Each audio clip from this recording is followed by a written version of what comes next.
오늘은 법문보다는 지금 불교가 현재 정부로부터 여러 가지 핍박받고 종교 편향이나 그야말로 지금 많이 이렇게 국회의원들 특히 정청래 의원 그 망언 발언부터 시작해서 지금 불교가 처한 입장에서 우리 신도님들도 잘 알지 못하는 부분, 잘못 숙지하고 있는 부분이 혹시라도 오해가 있을까 봐서 이 부분을 설명하고자 합니다.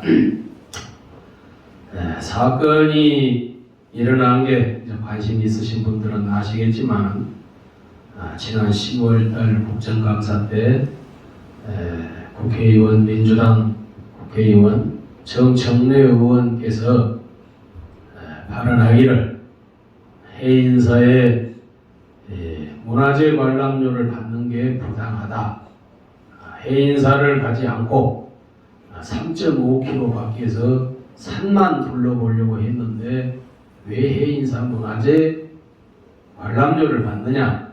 이게 봉이 김선달도 아니고 통행세를 관람료를 받느냐 그러니까 통행세를 받느냐 이렇게 얘기를 했어요.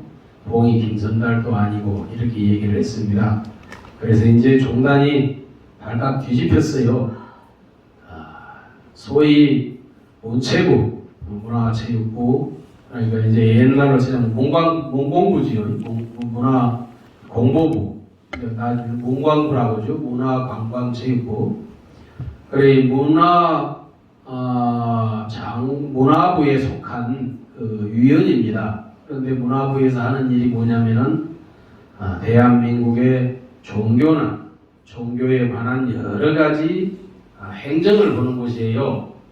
우리나라 문화재를 관리하고 대한민국의 수천 년 역사를 드날리고 대한민국의 문화를 세계로 펼치고 이런 여러 가지 일을 하는 것이 문화관광부입니다.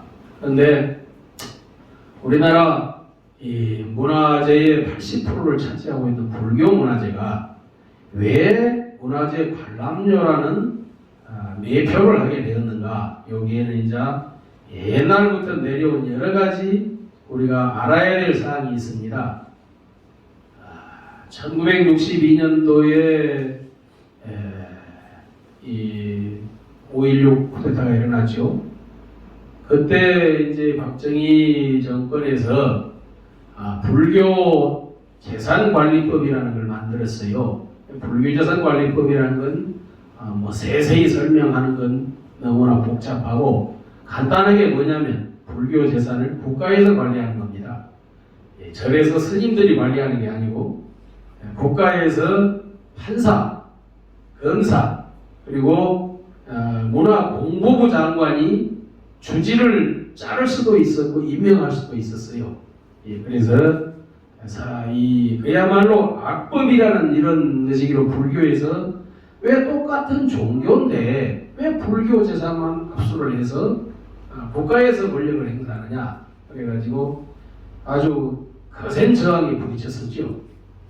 이 국가의 이승만 정권 때부터 사실은 이제 불교 재산을 국가에서 뺐었어요. 많이 뺐고 싸움을 붙이고 소위 정화라는 것도 그래서 일어났었는데 그래도 이런 명산대찰 수많은 산에 이런 그 경치 좋은 곳 좋은 산은 전부 다 사찰 소유였습니다. 사찰 소유가 어떻게 되었느냐?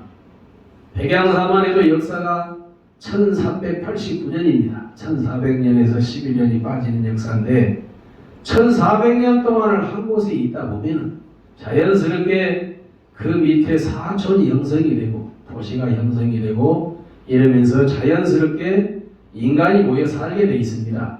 그래서 장성이라는 곳이 생기기 전에 백양사가 여기에 이제 자리를 잡고 1400년 동안을 자리하면서 같이 이렇게 내려온 명산대찰을 갖고 왔지요. 그래서 이제 사찰림이 다 된 건데 이 사찰림을 국가에서 뺏기 위해서 불교 정화 운동을 시켰지요. 이승만 정권에서. 그리고 나서 사찰 재산이 많이 망실이 되었습니다.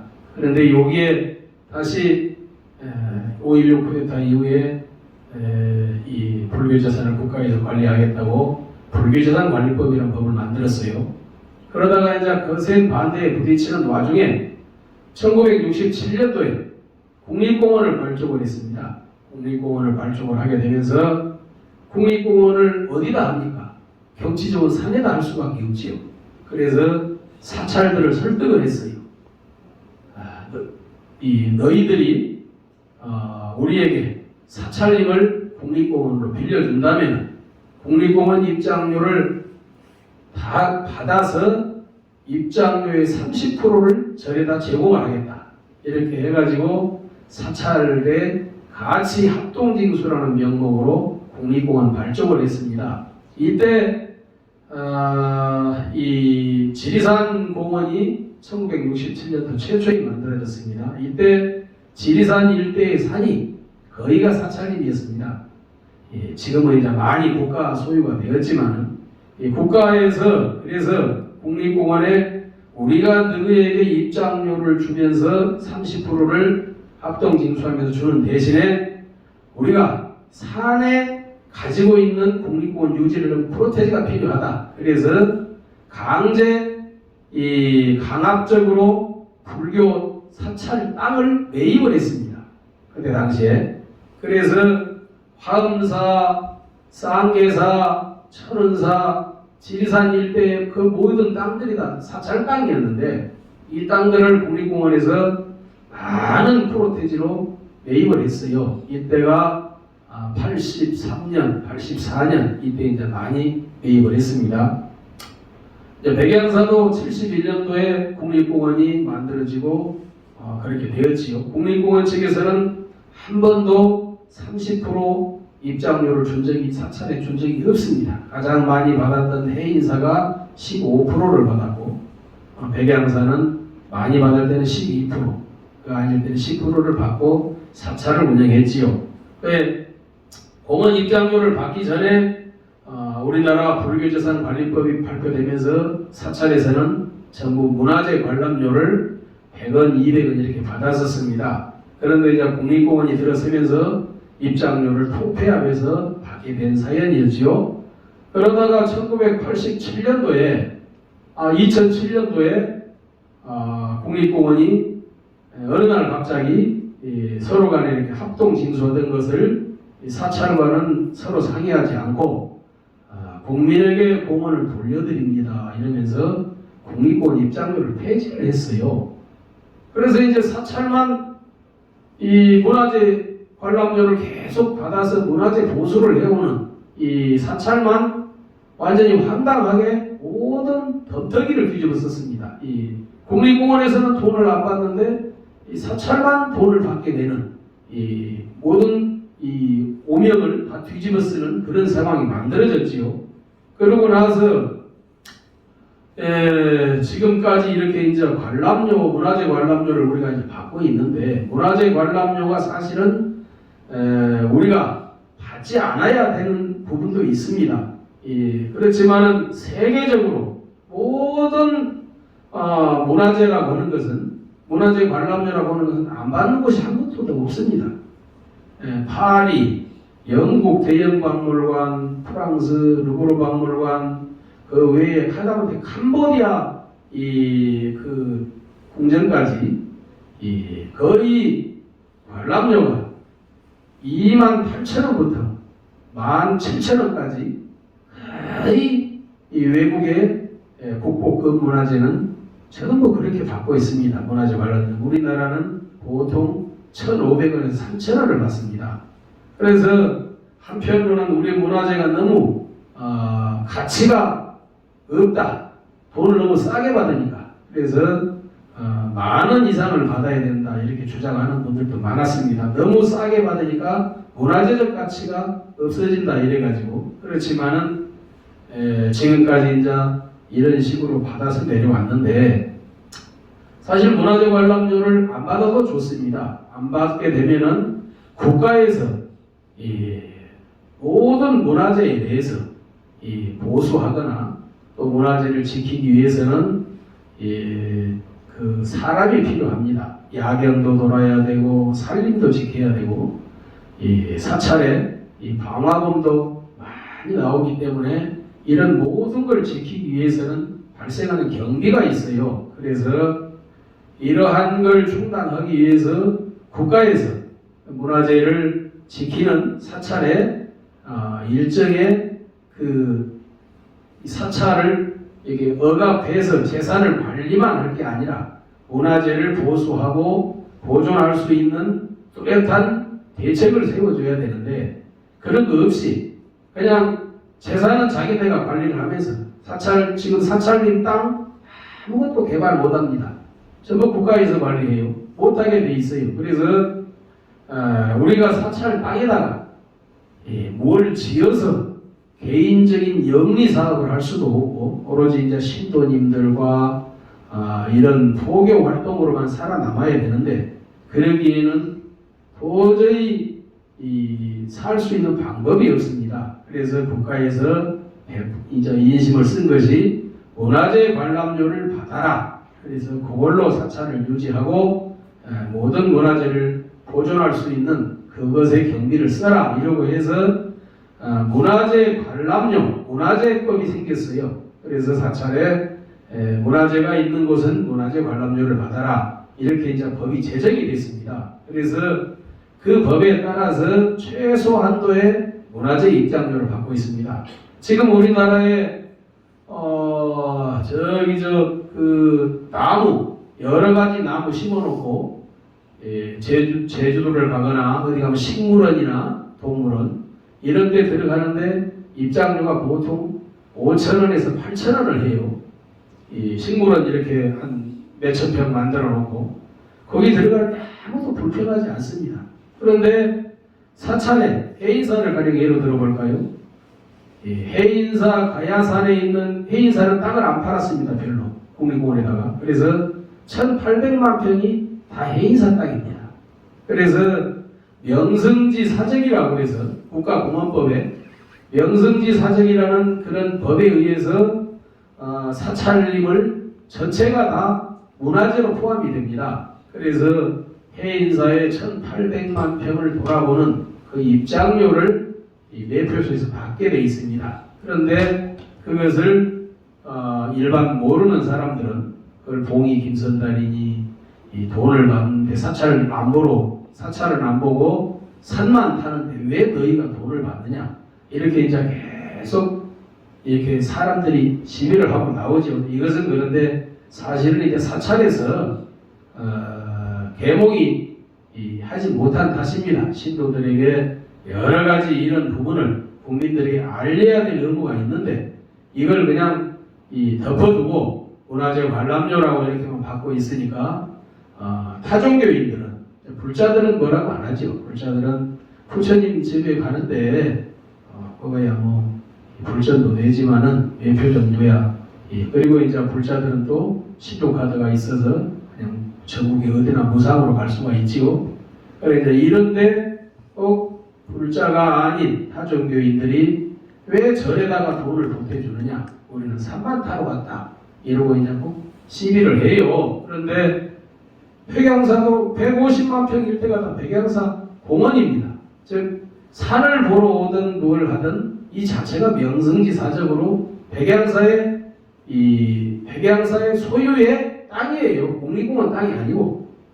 그래서 백양사의 문화재 관람료가 백악공도 보고 산을 타는 그 자체가 문화재에 해당된다 이런 말입니다. 그래서 다른 일반 모르는 사람이 이것에 대해서 말을 거론을 했으면 그대로 그냥 모르는 부분이니까 지나갔겠지만 정청래 의원이라고 하는 사람이 이 사람은 아주 기독교에 심각하게 믿는 사람입니다. 정청래라는 의원은. 그리고 그런 국회의원들이 단체로 수십 명이 조직이 되어 있어요. 그래서 정청래 의원이 이런 얘기를 한 것은 그냥 우발적으로 한 얘기가 아니고 기획적으로 기획을 하고 불교를 폄훼하고 불교의 국민들에게 불편한 그런 의식을 심어주기 위해서 선교 차원에서 한 이야기라고 종단은 파악하고 있습니다. 봉이 김선달 그야말로 대동강물 팔아먹은 사기꾼이죠. 사찰을 즉 사기꾼에 비유를 했습니다. 그리고 그것도 문화관광부 위원으로 있는 사람이 문화재에 대해서 너무나 잘 알고 있는 사람이 기독교 의원들 수십 명과 같이 이러한 의견을 만들어서 한 뒤에 선거가 닥치는 상황에서 불교가 크게 반발하고 나오니까 처음에는 사과하라고 했습니다. 이 망언한 것에 대해서 사과하라고 하니까 끝까지 사과를 안 하고 버텼습니다. 57일인가요? 그리고 이재명 후보가 불교가 술렁거리니까 사과를 했지요. 그 다음에 송영길 민주당 대표가 사과를 했습니다. 그래도 정청래 씨는 사과를 안 했습니다. 뭐라고 했냐면은 정청래는 미워하는 사람들이 있지만 정청래가 한 말에 대해서는 다 동조한다. 이래가지고 끝까지 버텼습니다. 그러다가 얼마 전에 뒤늦게 이제 아마 당 차원에서 많은 경책이 있었겠지요. 그래서 사찰의 불교 조계사에 찾아와서 사과하겠다고 들어왔는데 사과를 안 받았습니다. 이미 사과할 때는 지났다. 어거지 사과로 해서 이런 사과는 받지 않는다. 이것은 이 법 자체가 잘못됐기 때문에 우리는 법을 바꿔야 된다. 어떻게 불교 문화재라는 이 문화재 관람료 받는 이것이 우리 사찰만 있는 게 아니고 그야말로 세계가 다 이걸 받는 이런 상황에서 왜 유독 사찰에만 그렇게 더군다나 우리나라 문화재 80%를 소유하고 있는 사찰에만 그렇게 유독 타종교인들만 그렇게 날선 비판을 하는지 이것에 대해서 종단적으로 이런 책임감 있는 정청래 의원은 민주당에서 퇴출당하고 국회의원직을 사임하라는 그런 운동을 지금 펼치고 있습니다만은 지금 이런 종단의 이런 부분이 우리 신도님들이 아마 뉴스에서 접하고 신문에서 접하고 이럴 상황이 되었을 때 어떻게 돼서 문화재 관람료를 받고 문화재 관람료를 어디에다 쓰고 이런 부분이 있는가 이런 부분에 대해서 알고 계셔야 될 것 같아서 간결하게 잠깐 말씀드렸고요. 지금 얼마만큼 불교가 부처님 가르침이 폄훼가 되고 얼마만큼 타종교인들의 극성스러운 그런 모습으로 나라가 운영되고 있는지 지금 문화체육부에서 불교의 정청래가 저런 망발을 할 때 얼마 전에 발표된 12월은 캐롤로 위안이 되었으면 해 이래가지고 12월 1일부터 12월 25일까지 캐롤을 전국적으로 트는 예산을 들여서 국가 예산을 들여서 캐롤이 뭡니까? 천주교와 기독교의 상징이지요. 그리고 염수경 추기경이라는 분이 국가에 그걸 거리를 했습니다. 그래서 국가에서 그걸 받아들여서 전국에 캐롤을 틀어서 코로나로 힘든 국민들에게 위로가 되었으면 해 이래가지고 그걸 버젓이 발표를 했어요. 그래서 이런 황당무계한 짓이 불교가 아니 종교가 이 나라는 종교 자유국가인데 기독교와 천주교만 있는 것도 아닌데 이 불과 20%도 안 되는 이 기독교의 그런 선교를 위해서 국가에서 캐롤을 전국적으로 틀으려고 예산을 들여서 문체부에서 발표를 했어요. 그래서 지금 이것도 종단적으로 대응을 하고 있는 상황입니다. 우리 신도님들이 알아야 될 게 또한 그것만이 아니라 이 누군가가 이제 이 조사를 해서 결국 종단이 알게 되고 발표가 되었지만 12월이면은 뭘 합니까? 망년에 하지요. 이 음악회를 많이 합니다.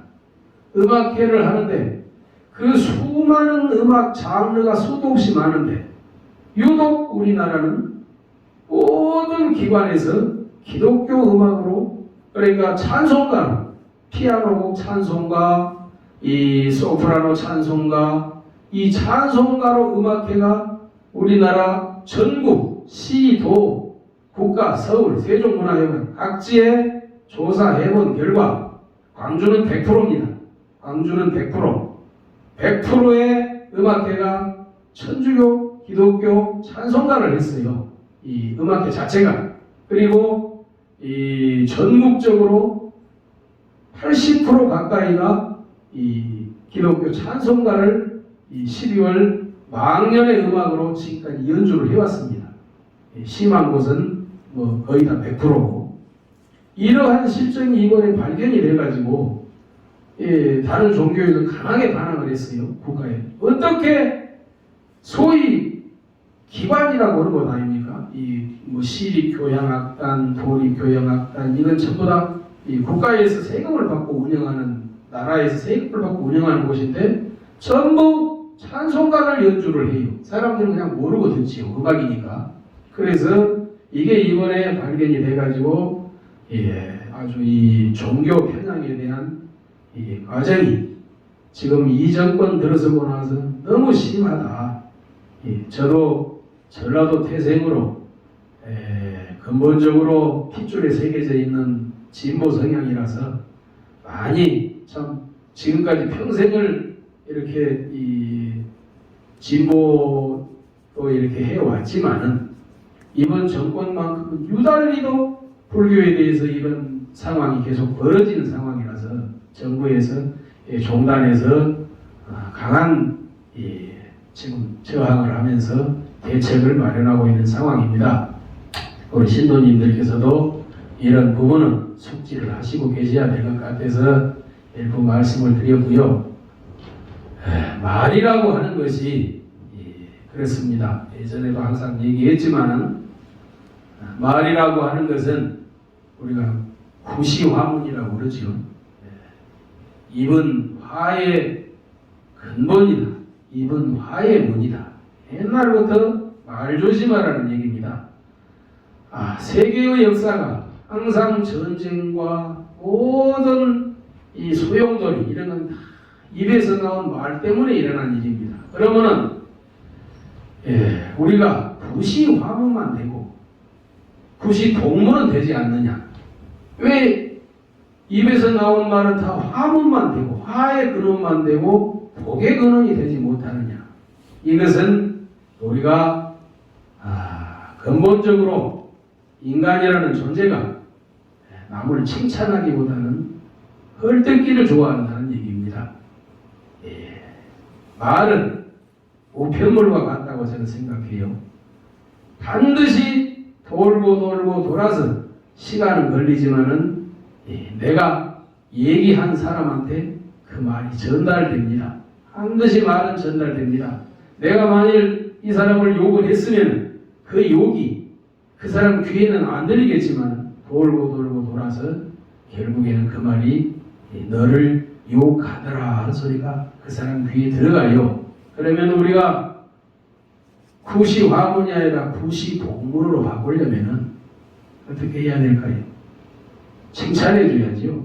말은 욕하고 헐뜯고 남의 흉보고 이런 얘기가 거의 다 사람이 세 사람만 모여도 한 사람을 헐뜯는 얘기가 많다고 그래요. 이게 인간의 이제 근본 습성이라고 그러는데 우리가 인과를 알고 부처님 법을 믿고 부처님 공부를 하는 불자라면은 남을 헐뜯기보다는 남을 칭찬하고 좋은 얘기 해주고 그 사람의 장점을 보려고 노력하고 참 그 사람 훌륭합니다. 이렇게 항상 좋은 이야기 했을 때 그 좋은 이야기는 내가 했던 얘기는 반드시 그 사람한테 다시 들어갑니다.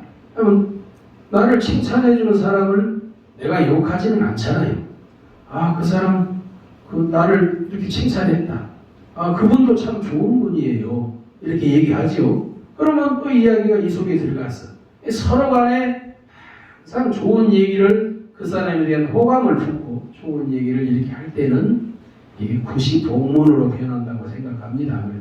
입이 기왕이면은 말을 하고 입으로 지는 업이 기왕이면은 복이 되기를 바라는 마음에서 오늘 종단의 현 상황과 간단하게 우리 불자님들의 말씀드렸습니다. 이상으로 말을 끊겠습니다. 고생하셨습니다.